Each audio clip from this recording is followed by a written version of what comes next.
Welcome.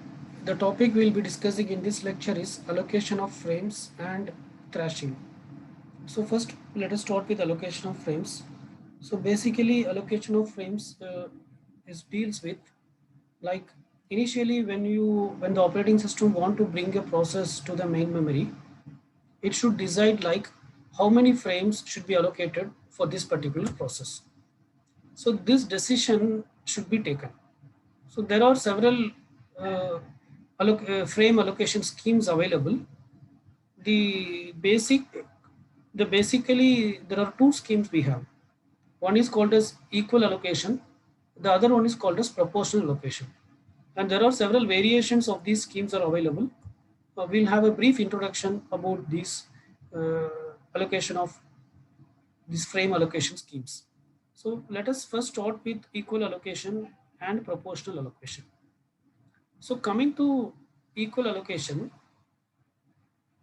so let us discuss this with an example. If there are 100 free frames in the memory, if there are 100 free frames, and if the operating system would like to allocate frames for 5 processes, then the concept of equal allocation says that whatever the number of free frames available, equally distribute among all these five processes. That's it. Okay, so just the number of available free frames are 100 and the number of available process is 5. So each process will get 20 frames. 100 by 5 is 20. So that is what equal allocation scheme says. Okay, then whereas proportional allocation scheme, what it says in the sense, don't allocate the frames equally, allocate it depending on the requirements of each process. Okay, why it says like that in the sense, say for example there are two processes, P1 and P2. Okay, let us assume that 100 free frames are available in the memory. 100 free frames are available in the memory. Let us say that P1 needs only maximum 10 pages. P1 needs maximum only 10 pages. But P2 needs maximum 75 pages. Okay. But the concept of equal allocation, what it says, you just divide the memory into two and give to both of them. So if you allocate equal allocation now, P1 will get 50 frames, but it needs only 10 pages. So 40 frames it is going to waste. Whereas P2 will get only 50 frames, but it needs 75 pages. So, but currently it can load only 50 pages, okay, maximum, right? Although the concept demand paging, all these are there, but still, so this problem is there. So because of that, the proportional allocation scheme suggests that don't allocate the memory or the frames equally to all the process, rather allocate on proportional, depending on how many pages the particular process may need. Depending on that, we can allocate the frames. Okay, so how it is allocated in the sense that, let us discuss that. Let Si be the number of pages required by process Pi. Okay, Si is the number of pages required by a particular process Pi. The maximum number of pages required by a process Pi is given as Si. Okay, and sum of all Si is capital S. Okay, if your system is having 10 process currently, okay, say process P0 to P9, process P0 to P9, then maximum P0 requires how many pages? So that will be called as S1 or S0. Okay, S0. Okay, maximum uh, P0 requires how many pages? That is S0. Maximum P1 needs how many pages? That is S1. Maximum P2 needs how many pages? That is S2. Like that up to maximum P9 needs how many pages? That is S9. Okay, if you take the sum of all these things, S0 plus S1 plus S2 up to S9, so that is capital S, right? Okay, and M is the total number of free frames currently in the memory. M is the total number of free frames currently in the memory. Okay, now this algorithm says that for the process Pi, allocate AI frames. Okay, for the process Pi, allocate AI frames such that AI is equal to SI. SI is how many maximum pages this particular process PI may need divided by S. That is sum of all the uh, page requirements for each page, each process into M. That is the total number of free frames. Okay. So the number of frames allocated for the process P naught will be equal to S naught, okay, S naught divided by capital S into M. So P naught will be allocated with this many frames. P1 will be allocated with S1 by capital S into M, and so on and so forth. And P9 will be allocated with S9 by capital S into M. Okay. Let us discuss this with one example. Assume M is 64. That is total number of free frames in the memory is 64 frames. There are totally 64 free frames available. Okay. And there is a process P1.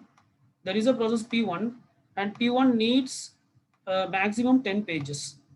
P1 needs maximum 10 pages. So S1 is equal to 10. And there is another process P2 and P2 needs maximum 127 pages. So S2 is equal to 127. So what is S? So what is capital S? Here there are only two pages. So S is nothing but S1 plus S2. Capital S is nothing but 137, which is nothing but how we get in the sense by adding S1 with S2. What you get is called as the capital S. Okay. Now how many pages will be allocated to A1 in the sense apply in this formula? S1 by S. What is S1? S1 is 10. 10 by S, capital S, that is 137 into M. What is M? M is the number of free frames available, that is 64. That is mm, that is 64. It should be 64. Oh, 1 minute. Okay, so here let us assume M is 62. Okay, M is not 64, M is 62. Okay, M is 62 in the sense, so A1 will be calculated as 10 by 137 into 62. Okay, so it will be equal to approximately equal to 5. Okay, okay, we can round it to 5. Let us not assume as 4, let us assume as 5, because if you do that, I think you will get something 4.67 or something you will get. Okay, so you can round it to 5, right? Nothing wrong. Okay, let us round it to 5. Similarly for A2 it will be SI by S. So S2 is 127 by capital S is 137 into 62. That is approximately 57, 56 point. It will be 56.4. Okay, if it is more than 5.5 or more than 0.5, let us go to the upper value. Otherwise, you go to the down value. Okay, so what you get is 57. So for A1 you will be allocating 5 frames, and for A2 we'll be allocating 57 frames. So 57 plus 5 is nothing but 62. Okay, so this is what proportional allocation scheme says. Don't allocate equally, rather let us follow a proportional scheme based on this particular algorithm. Okay, right? And there are many variations on this. So let us discuss some of the variations. So first let us try to understand what is global versus local allocation. Okay. See, generally, whenever there is a page replacement, assume that the memory contains, uh, say, say the memory contains some 7 or 8 pages. Okay. Say the memory contains this many pages. Okay. Say 0, 1, 2, 3. Okay, say again 0, 1 and 2. Okay, these are the page numbers, these are the frame numbers: 0, 1, 2, 3, 4, 5, 6. Okay, and let us assume that the first 4 frames, that is 0 to 3, it belongs to process P1. The first 4 frames, the respective pages in the first 4 frames, it belongs to process P1. And the next 3 frames, the frame 4, 5 and 6 and the pages in that frame, it belongs to the process P2. Okay. Now, generally, whenever there is an replacement, say the process P1 want to bring the page 4, want to bring the page 4, but the page 4 is not in the memory. Okay, so it should replace. So, so whenever it want to replace, generally it should pick up a page only from its process. It cannot pick up a page from other process.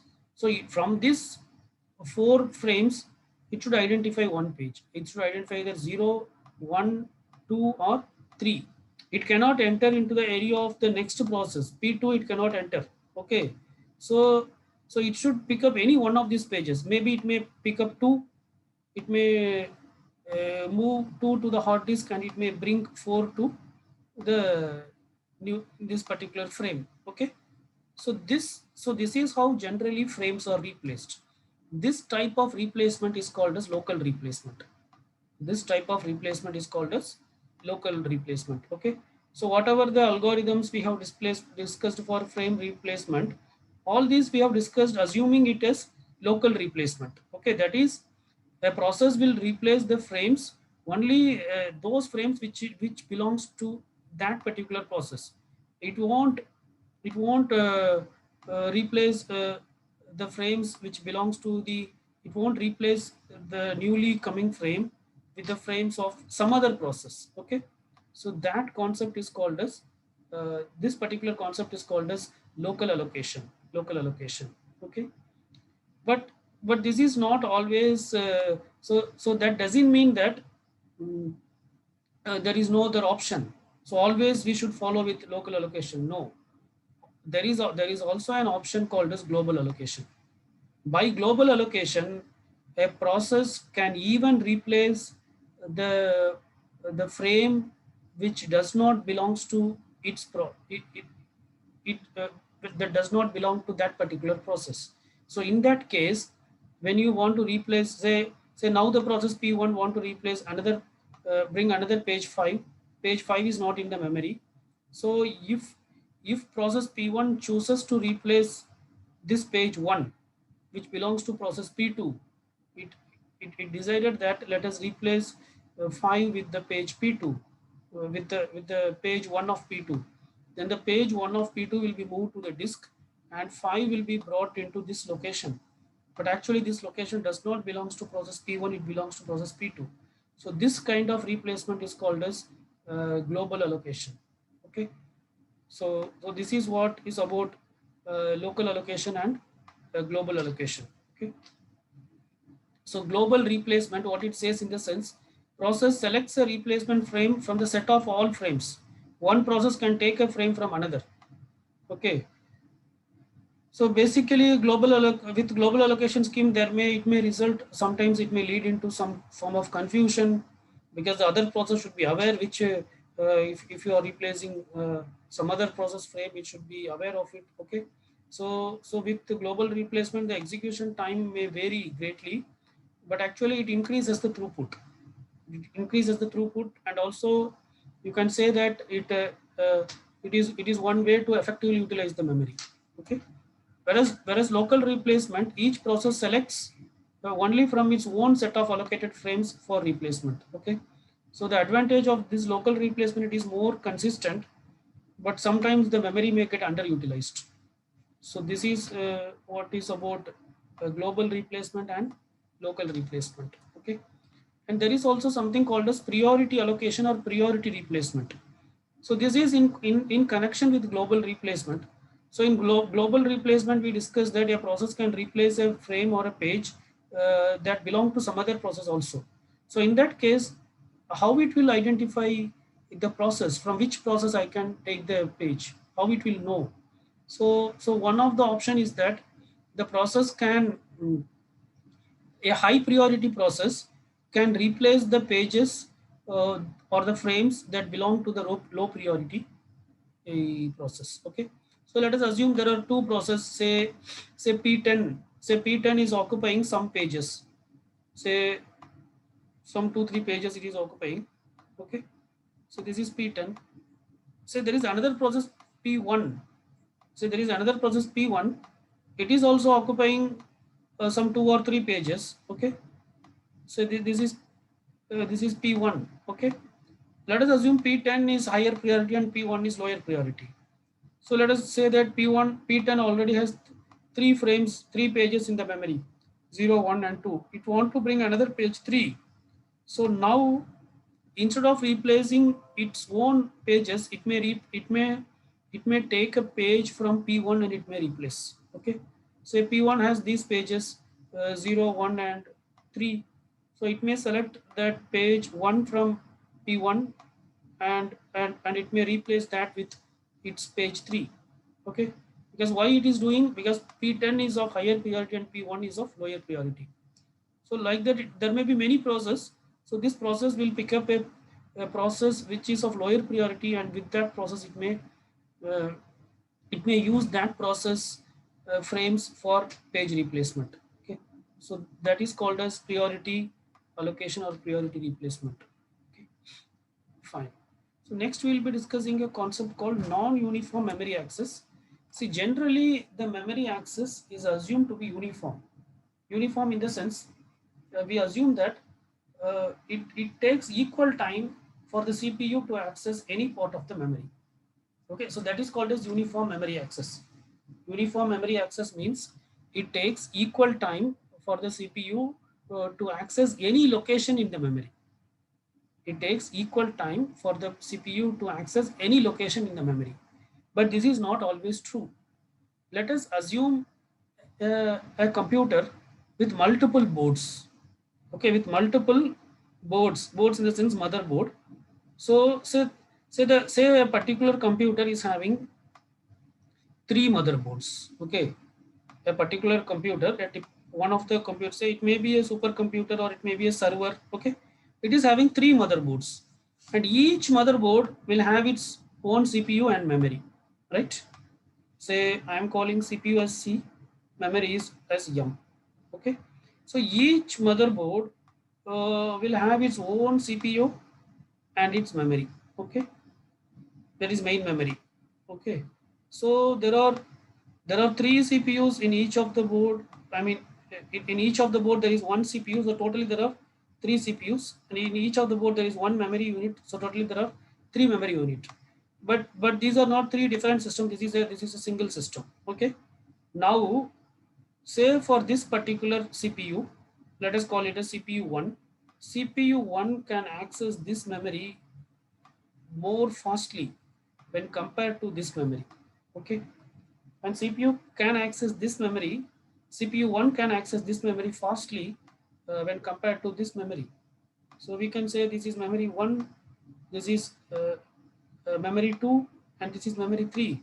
So CPU one can access memory one more fastly, and yeah, memory 2 less fastly, and memory 3 it will access very slowly.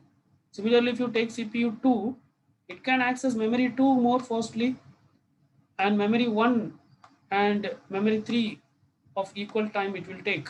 And if you take CPU 3, it can access CPU 3, yeah, it can access memory 3 more fastly, and next it can access memory 2 with a lesser speed, and it can access memory 1 with a very lesser speed. Okay, so this kind of architecture in which some of the memory are located in the same board where the CPU is located, where the other memories were located in some other boards, and all these memories were interconnected by a system bus. In that case, what happens in the sense, the CPU cannot access all memory in equal amount of time. uh, the time required for CPU to access different memory will vary. So that is called as non-uniform memory access, NUMA. The speed of access to memory varies. Okay, the example is there are multiple system boards with CPUs and memory interconnected over a system bus. Okay, but actually optimal performance comes when the allocation of memory is close to the CPU. Okay, so but the best performance will be given by a particular process if its memory is allocated to closer to it. Okay, for example, if CPU 1 was allocated with memory in memory 3, okay, then then how its performance will be? Even though everything else is fine, then there will be something lacking in its performance. Okay, so in such a system, uh, if the for CPU one, preferably the memory should be allocated in memory one. Okay, only if it demands more memory, or if memory one is already full, then it can be allocated memory in some other boards. Okay, so based on this also, the performance of the, so basically we are discussing about memory management unit, right? Virtual memory also a part of memory management. Okay, so in that context we are discussing this.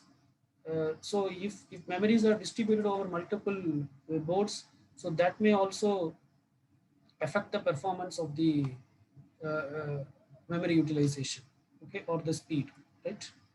Okay, fine. So the next concept we'll be discussing is thrashing. Okay, so what is thrashing? So before defining what is thrashing, let us discuss what basically what this demand paging actually it is doing. So with demand paging, what is happening in the sense? Demand paging, what is happening in the sense? Uh, so with demand paging, uh, say say initially the memory is free, all the locations are free. Let us assume there are some n number of frames are available. Okay, say n number of frames are available in the memory, 0 to n minus 1. Okay, now a particular process P1 want to come into the memory. Okay, so CPU will, operating system will identify, allocate some frames for it, either using what do you call, either using whatever the memory allocation schemes we have discussed, right? Either using proportional scheme, or or or or the another scheme that we have discussed, the equal sized scheme. Okay, whatever it may be, right? So based on that, some frames will be allocated. Say two frames, say three frames are allocated. So 0, 1, and 2. Okay, just this three frames are allocated for this particular process P1. Okay, now what happens in the sense, most probably the process P1 will may want to bring another page into the memory, and that page may not be in the memory currently. Okay, because currently there are only three pages. So obviously it is highly likely that whatever the page it will next request, that will create a page fault. Okay, so when there is a page fault, that will be brought into the memory. All these things we know. But whenever there is a page fault is happening, it means that during that time CPU is not getting used. So page fault is an IO operation. Whenever there is a page fault, uh, we bring, we move the one page to the hard disk and bring another page. So that is called as paging. So that is called as paging. Or if empty frames are already available, you directly bring that. So that process is called as paging. Bringing an empty frame, bringing the newly identified frame to the main memory, that is called as paging. So paging is basically an IO operation. During that time, CPU is not doing anything. During that time, CPU is not doing anything. CPU is underutilized. So memory, so operating system will be observing this, that CPU is getting underutilized. So whenever CPU is getting underutilized, then operating system just what it thinks in the sense, it will think that, okay, there is no sufficient process in the main memory, so that CPU is getting underutilized. Assuming like that, operating system again it will bring another process into the memory. So it may bring another process P2. For P2, it may allocate some 4 or 5 frames or whatever it may be. Okay, but maybe here also, after bringing P2 also, there may be page fault. There may be page fault, but the page fault will obviously decrease, but surely there will be page fault. Some page fault will be there. Again, operating system will think that CPU is underutilized, so we'll bring one more process. So it will bring one more process into the memory. Okay. Okay. Again, after this also, after bringing this also, there will not be zero page fault, right? There will be some page fault will be there. Again, operating system will assume that it seems there is no sufficient memory. Will bring one more process. So it will bring one more process. Okay. So like that, whenever the CPU is not getting utilized effectively, the operating system will assume that there is no sufficient process in the memory, and it will keep bringing more and more process into the main memory. Okay, it will keep bringing more and more process into the main memory. At one point, what will happen in the sense, there may be many process in the memory. Say, let us assume there are 50 process in the memory. Process P0 to process P49. Okay, but let us say that each process is having only 2 pages. Process P0 is having 2 pages. Process P1 is having 2 pages. Like that, every page is having only 2 pages. Process P49 is having only 2 pages or 2 frames. Now, what will happen? It is highly likely that every process will create a page fault because only 2 frames are there, only 2 pages are there. So it is highly likely that they may want to access a page which is currently not in the memory. So all these will create a page fault. So now also operating system will uh, will assume that there is a, what you call, there is a CPU is getting underutilized, and it will try to bring more and more process into the memory. By this time, what will happen in the sense, the CPU will be spending, or the process, each process will be spending more time on paging rather than actual execution. Okay, all process will be spending more time on paging rather than actual execution. Paging means moving a process to the hard disk, moving a page to the hard disk and bringing another page to the main memory. So that is called as paging. So all these 50 process will keep spending the time on paging rather than on execution, because every other frame will create a page fault. every other page every other page request will create a page fault, and that particular process will move that page, will identify that page from the hard disk. It will identify a page should be replaced. It will bring this page, it will move that page to the hard disk. Like that, the 90% of the time will be spent on what you call paging here means moving an not required frame to the hard disk and bringing the new frame to the main memory. So they will be spending most of the time in paging rather than in execution. This problem is called as thrashing. This problem is called as thrashing. Okay. So if a process does not have any enough pages, then there will be a page fault. Okay. So whenever there is a page fault, we'll be replacing some existing frame if there is no sufficient memory. Okay. But what will happen? Whatever the page you replace now, that may be required again. So again you need to replace. So this will lead to low CPU utilization, because most of the time the paging is happening. So low CPU utilization. Because of low CPU utilization, operating system will think that CPU is getting underutilized, so it will increase the degree of multi-programming by bringing more and more process into the main memory. Okay, so by it will add more process to the uh, main memory. So but there is a limit on how many process you can add to the main memory.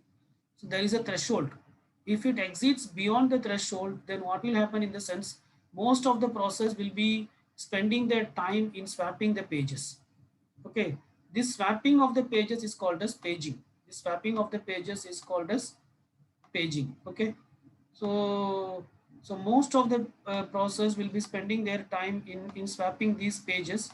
So this swapping of the pages is also called as paging, that is moving the pages in and out of the memory. So so if the process is spending more time on swapping or in paging rather than on execution, that is called as thrashing. That is called as thrashing. Okay, this diagram better explains that. So initially, this x-axis represents degree of multi-programming. That is how many processes are in the main memory, and y-axis represents the CPU utilization. Initially, when there are less number of processes in the memory, see the CPU utilization is low. So because of that, operating system thinks that the CPU utilization is low, so it increases the degree of multi-programming. That is, it brings more and more process into the memory. As the degree of multi-programming increases, you can observe CPU utilization is also increasing. It is good, but it is increasing up to this point. This is the threshold. Okay, but but after this point, or you can say up to this it is increasing, but after, or up to this, okay, but after this point what happens, after this point it started degrading, the performance is started degrading, because because already there are many processes in the memory, so all these processes will be creating page fault. Okay, so if there are more processes in the memory, then each process will have less number of frames, so it is highly likely that they will create more page faults, and each of the process will be spending more time on paging, that is swapping, rather than an actual execution. So that is called as thrashing. That is called as thrashing. Okay, so mm, so this is how thrashing is defined. Okay, so that's it about this particular topic. So let us stop here. So what we have discussed in this lecture is we have discussed about frame allocation and thrashing. Okay, and also we'll, with this we'll stop discussing uh, virtual memory concepts. Okay, so in virtual memory we have discussed the introduction to virtual memory, we have discussed demand paging, and then we have discussed concepts like copy on write. Okay, and then we have discussed the various page replacement algorithms, and then in today's session we have discussed the frame allocation and thrashing. Okay, so let us stop here. Thank you.